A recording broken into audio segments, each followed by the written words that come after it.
Ang Resident Evil ay isa sa mga larong kinalakihan ng maraming gamers, kung saan sa bawat pagbukas mo ng pinto ay may posibilidad na may zombing biglang manggugulat sa'yo. Mula sa mga zombie sa Raccoon City hanggang sa mga nakakatakot na eksperimento ng Umbrella Corporation. Sa bidyong ito, tatalakayin natin ang kwento ng Resident Evil Requiem. Namatay na nga ba talaga si Leon? At ito na nga ba ang pinakamadilim na kabanata ng buong serye? Bago tayo magsimula, make sure to like and subscribe.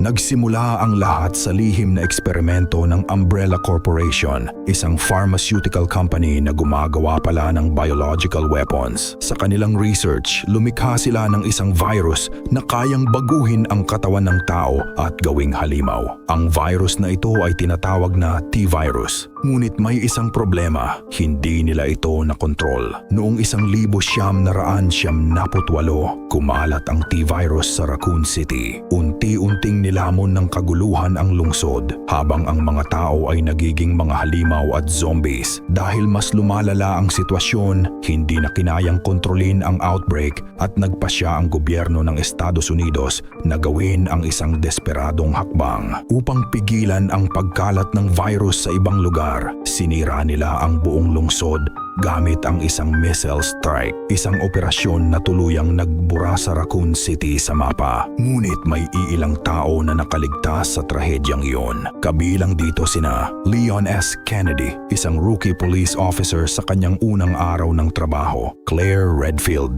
na pumunta lamang sa lungsod upang hanapin ang kanyang kapatid; Jill Valentine, isang elite member ng STARS unit; at marami pang iba. Dahil sa kanilang mga ginawa at sa mga ebidensyang kanilang nakalap, tuluyang nabunyag ang mga